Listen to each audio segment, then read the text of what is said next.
Bakunzi mukurikirana ibiganiro bica kuri runo rubuga rwanyu ariko rwacu turabaramukije aho muri hose turabahaye kaze na karibu kugira ngo dusabikanye kino kiganiro cy'uno munsi.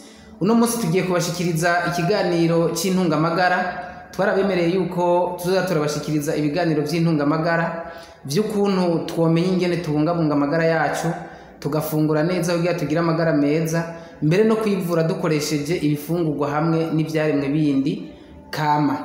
Muri kano kanya rero tugiye kubabwira ku bijyanye n'indwara ikomeye cyane ngaha ku isi kandi sinzikaje abantu benshi yitwa ivuduka rirenze ry'umurindi w'amaraso, iyo mu gifaransa bita hypertension arterielle. Iyi ndwara murabizi yuko namwe ari indwara ikomeye kandi yitwa nk'indwara idakira, ariko twashaka kubamenyesha yuko hamwe umuntu yoba yaronse impanuro nziza z'ukuntu yo kwifata n'ingene yofungura n'ingene yo kwikingira iyi ndwara irakira kandi ntiteye ubwoba. Rero ivuduka rirenze ry'umurindi w'amaraso riba ryari? Ni igihe umuntu iyo bamupimye umuvuduko amaraso agenderako basanga amaraso ariko aragendera ku muvuduko urenze uwo yategereza kugenderako. Ivyo navyo bisigura iki? Mu mubiri murazi yuko hariho igihimba bita umutima, ni igihimba kiri mu nda mugabo haruguru y'umushishito ku ruhande rw'iburyo. Ico gihimba nico kijeje kwakira amaraso aba yahinguwe hanyuma kikayarungika mu bice byose by'umubiri. Ayo maraso agashika mu bice by'umubiri aciye mu dutsi duto duto bita ama artère, mugo kandi ashika mu dutsi duto duto ari uko atanzwe n'umutsi munini uri mu mutima bita artère aorte. Iyo artère aorte niyo irungika amaraso, niyo yakira amaraso arungitswe n'umutima, hanyuma uwo mutsi munini ukayanyanyagiza mu duce duto duto bita ama artère. Rero igihe amaraso ariko arazunguruka mu mubiri hariho umuvuduko agenderako, n'igihe umutima uri kurapompa amaraso urungika kuko ukora nk'ipompo irapompa amaraso akagenda, ni ukuvuga ngo umutima uguma wiyagura wikoberanya urungika amaraso. Abahinga banonosoye indwara zijanye n'ivy'umutima abo bita abakardiologue badupimye basanga iyo umuntu akomeye afise ibiharuro 12 ku 8. Icyo giharuro 12 cyo hejuru ni gihe umutima urungitse amaraso, bavyita pression systolique. Hanyuma icyo giharuro cyo munsi 8 ni gihe umutima wongeye kwikoberanya kwiyagura kugira ngo witegure kongera kurungika amaraso, bavyita pression diastolique. Ivyo biharuro rero nivyo biharuro byiza. Iyo bagupimye rero bagasanga ufite ibiharuro 13 ku 9, 18 ku 12, 14 n'ibindi, uba wamaze kugira umurindi w'amaraso urenze urugero. Ivyo biharuro rero iyo umaze gusanga byarenza bisaba ngo wamaze kugwara, ico gihe ukwiye kucurondera ico ukora kugira ngo bikunde wifashe.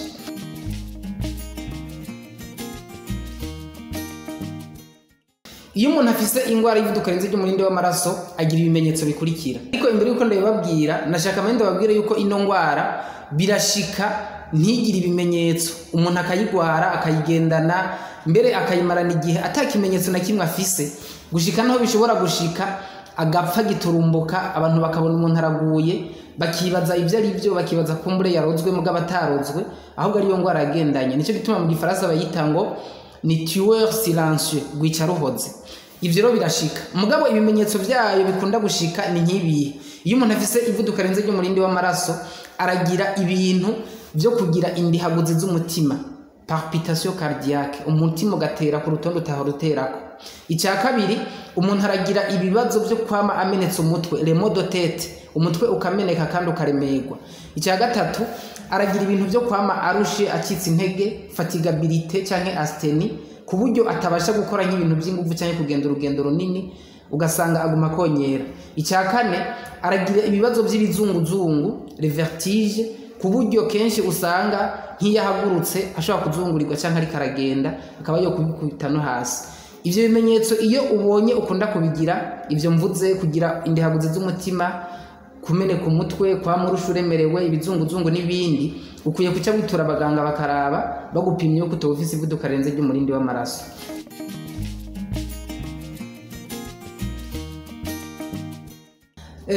Nibiki biba byateye ino ndwara? Ivyo twokwita les causes de la maladie. iyi ngwara si ibintu bipfa kwizana, ahubwo bishingiye ku bintu bibiri. Icya mbere ni uburyo tubayeho, ibidushikira mu buzima tubayemo, hamwe n'ibyo twihereza mu kurya no ku mukunwa. Uburyo tubayeho, icya mbere ni icyo no kwita uruhagarara rwo mu mutwe cyangwa stress ku bashobora kuvyumva. Iyo umuntu agize stress y'umurengera, ni ukuvuga uruhagarara rwo mu mutwe, akagira ubwoba, akagira agahinda, ibibazo byinshi bimuremera, icyo gihe hari ibintu bica bihinduka byinshi mu mubiri, kubera yuko namwe murabizi mu bwonko bw'umuntu niho hasanzwe hakorerwa ibikorwa bihambaye bituma umubiri ukora. Hariho uduhimba tubiri duhambaye, agahimba bita hypothalamus nako bita hypophyse, bikora igikorwa cyo gutanga inkaburamubiri, les hormones zituma ibindi bihimba by'umubiri bikora. Igihe rero umuntu agize urwo ruhagarara rwo mu mutwe, stress, hariho inkaburamubiri ikiba umurengera itanzwe na kagahimba ko mu bwonko bita hypophyse, iyo mu majambo y'imfunyapfunyo y'igifaransa bita ACTH, mu majambo yose ni hormone adrenocorticotrophine. Iyo ibaye umurengera kubera uruhagarara wagize rwinshi, ikituma habaho iyindi nkaburamubiri iba umurengera mu maraso itanzwe n'amafyigo iyo bita adrenaline. Ibyo bimaze kuba bica bituma ya mitsi itembereza amaraso ikoberana, retrécissement, igakoberana, hanyuma indani mu muheha hakaca haga, bikaca bituma amaraso yari karagenda ku muvuduko runaka, umuvuduko wayo bisaba ko wiyongera kugira bikunde aguma ashika mu bice byose by'umubiri, mugabo ari karaca muri ya nzira yaga. Ibyo rero nivyo bishika kenshi iyo umuntu agize stress atewe n'ibintu bimushikiye, ibyamushikiye muri kahise cyangwa ibyo yikeka bishobora kumushikira muri kazoza. Nico gituma ku bice byinshi kwijana iyi ngwara iraterwa n'uruhagarara, stress. Icya kabiri gituma ino ngwara ibaho, nababwiye yuko ari ibintu twihereza mu kurya no mu kunwa. Novuga nk'akarorero, abantu banywa inzoga, na cyane cyane inzoga nyinshi, kubera yuko mu nzoga hasanzwe harimo alcohol, kandi umubiri nawe usanzwe wikorera alcohol, kuko umubiri urakora alcohol mu byo dufungura, iyo bita alcohol endogene. Hanyuma iyi nayo tunywa iyo mu nzoga bayita alcohol exogene, ikiza gutuma haba umurengero wa alcohol mu mubiri. Iyo alcohol ikiza guteza ibibazo bikomeye mu mubiri, nayo ishobora gutuma habaho ivuduka renze ry'umurindi w'amaraso. Icya kabiri n'abantu bihereza itabi. Itabi risanzwe rifise uburozi bwinshi buba muri ryo, ubwo bita goudron, ubwo bita benzopyrene, ubwo bita monoxide de carbone. Mugabo ubuhambaye cyane bwica cyane umubiri nubwo bita nicotine. Iyo nicotine ibaye umurengera mu mubiri nayo iteza ibibazo byinshi, mu byiteza harimo n'ivuduka renze ry'umurindi w'amaraso. Icya gatatu ni ingaburo yigwiriyemo ibinure by'umurengera, na cyane cyane ibinure bibi bita cholesterol. Iyo nayo iva hehe? Ni inyama, amata, amagi, hamwe n'ibiva muri byo, imirete, amaburete, amasosiso n'ibindi byinshi biva mu nyama, na cyane cyane inyama ziba zifise ibinure byinshi, kandi muri byo harimo ubwoko bubi bw'ikinure bita cholesterol. Ivyo binure iyo bibaye byinshi mu mubiri bica bigenda bikihoma muri ya mitsi itembereza amaraso, indani mu muheha wa ya mitsi itembereza amaraso nababwira bita ama artère, ya mitsi n'ubundi ikikoberana kubera ibinure byafashemwo. Hanyuma iyo ya mitsi maze gukoberana hacaho za ngorane z'uko umutima utera n'inguvu nyinshi kugira ugume urungika amaraso, hanyuma amaraso naho akaca agenda n'inguvu nyinshi kugira bikunde aguma agenda mugabo aca muri ya nzira yononekaye. Ivyo binure iyo vyabaye byinshi birakomeza kwihoma muri ya mitsi, haragera igihe bishobora no kwihomora bikaca byifundapfundika nk'udutete tw'umusenyi dutembera mu maraso, nivyo bita calcul. Hanyuma iyo twagwiriye mu mitsi itembereza amaraso turashobora guteza n'amasanganya yo mu mitsi itembereza amaraso. Nk'akarorero, nk'iyo twarundarundanye cyangwa tukagwira mu mitsi itembereza amaraso yo mu bwonko, ni cya gihe umuntu ashobora kugira amasanganya y'imitsi yo mu bwonko, ibyo bita AVC mu majambo yose, accident vasculaire cerebral cyangwa cerebral. Umutsi ugaturika, amaraso ntabandanye gushika mu bwonko no mu mitsi y'ubwonko nk'uko byategerezwa, umuntu akaca agira bimwe bita gukanyarara, paralizi, akaja muri koma igihe kinini atahasize ubuzima, ukaca usanga aciye ikimuga cy'ibihe byose, agasigara agenda kwega igice kimwe cy'umubiri kitakigira muvuma, canke agasigara agendera muri ya twa dutebe basunika chaise roulante ubuzima bwe bwose. Ivyo rero birashika kubera ibinure byabaye byinshi bikihomora bigasigara bitembera mu mitsi itembereza amaraso. Ikindi gishobora kuduza umurindi w'amaraso ni igihe twihereza umunyu mwinshi, kubera yuko umunyu ufise ibyunyunyu byiza, icyunyunyu iyode, icyunyunyu chlore, sodium bidufasha. Mugiye ubaye mwinshi ibyo byunyunyu bikaba umurengera, birashobora kuduza umurindi w'amaraso. Ikindi kandi ni igihe umuntu yihereza ingaburo irimo amavuta menshi, yaba amamesa canke amavuta yo mu mafiriti n'ibindi byo kurya biriguyemo amavuta menshi. Iyo amavuta abaye menshi mu mubiri, na cyane cyane nk'ano mavuta yitwa amamesa asanzwe afise nayo ni ibinure bigumye, arashobora kuziba imitsi yacu itembereza amaraso, ugasanga harabayeho umuvuduko w'umurindi w'amaraso. Igihe umuntu arashobora kugira umunyu mwinshi mu mubiri, igihe ajya imfungurwa nyinshi zirimo umunyu, na cyane cyane ugasanga ajya imburagihe, bimwe bita kuryagagura, mu gatondo ukarya utuntu, saa sita ukarya ibyo kurya, wajya mu kabari ukarya inyama zokeje ziri ku munyu, ibitoke, ubundi mwanya ukanywa amaji cyangwa iki birimo umunyu, ugasanga ivyo bintu wagumye unywa urya birimo umunyu mwinshi, ugasanga vyadugije vya byunyunyu, ukagira umurindi w'amaraso.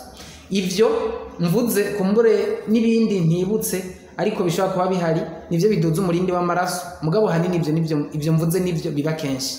Iyo rero wayigwaye igihe kinini nturonke ubufasha, harabaho ibibazo bikomeye, ugasinzikara, les complications zishobora kuhaba, nuko amafyigo yawe ashobora kononekara gushika naho ugera ahantu gwara ya ngwara iteye ubwoba y'amafyigo bita insuffisance rénale chronique. Ikindi gishobora kuhaba, urashobora kugira ingorane yo kugira uruhumyi ruvuye kuri hypertension, kuburyo usigara ubona ibyigigi ntusubire kubona neza, ibyo bita retinopathie hypertensive. Urashobora kugira kandi bya bindi nababwira byo kugira amasanganya y'imitsi yo mu bwonko, cyangwa imitsi itembereza amaraso mu mutima nyene, iyo bita les artères coronaires, ikagira ingorane kuburyo ushobora kugira ingorane y'imitsi yo mu mutima, nivyo mu kiganga bita infarctus du myocarde.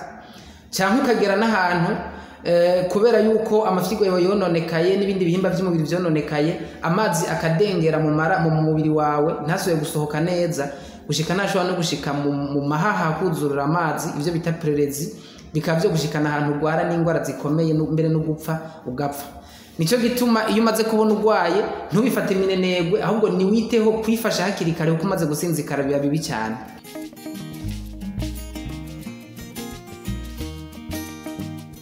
None rero abantu bamaze kuba bafise ino ngwara, turabafitiye ubutumwa bwiza no munsi.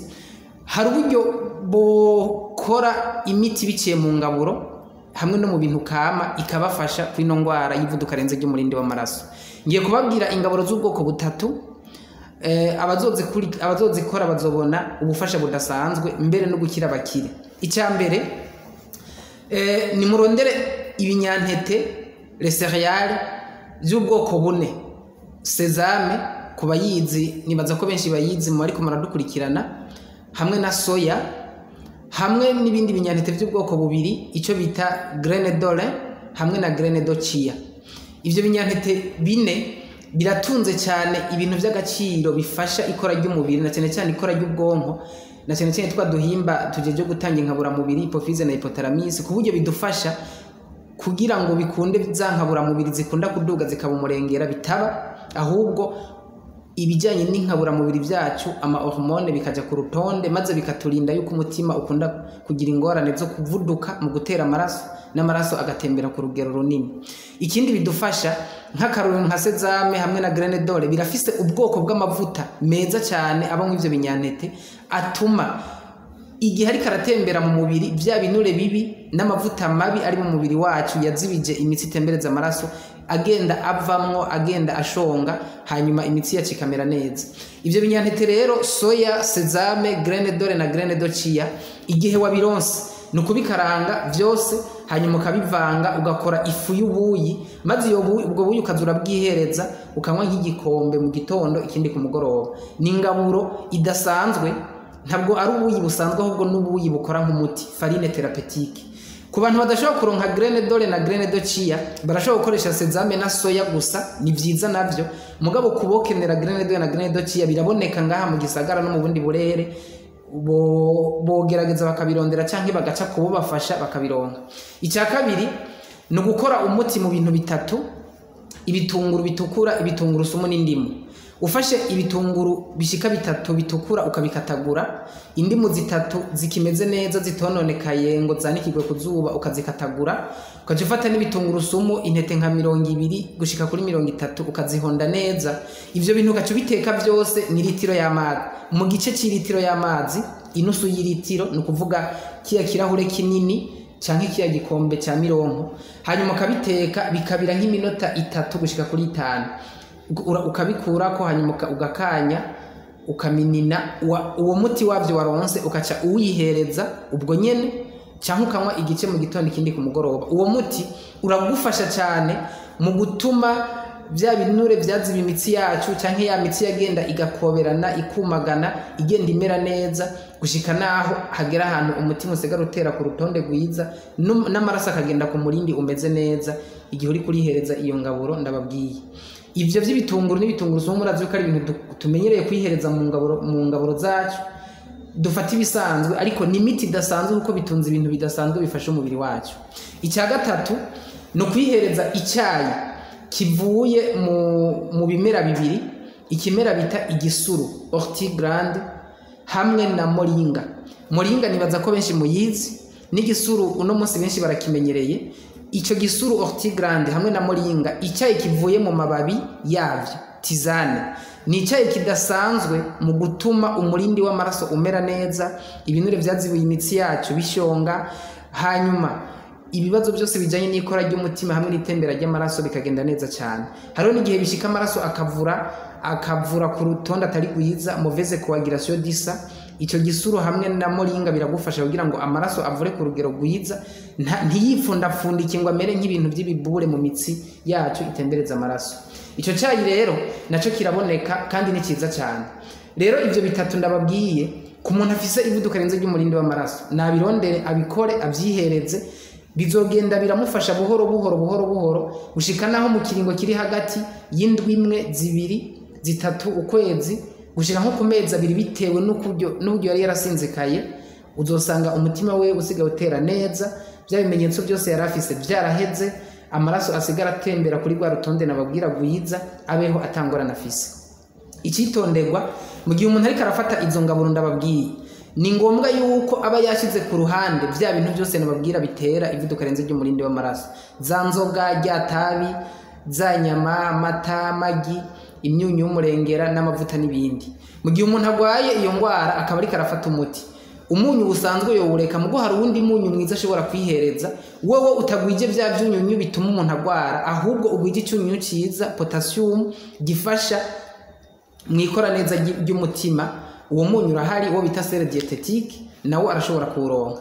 Hanyuma amavuta nk'amavuta y'amamesa umuntu acayareka, mugo hari amavuta meza ashobora kwihereza nk'amavuta y'ibihoke tournesol hamwe n'amavuta ya erayo huile d'olive, hari n'ayandi meza nka huile de sesame, huile de soja, huile de moutarde. Ayo n'amavuta meza ahari kandi iyo tangaruka agira, ni ukuvuga ntiyo cagiye bitagira umunyu canke amavuta, ahubwo yohindura ubwoko bw'umunyu n'ubwoko bw'amavuta.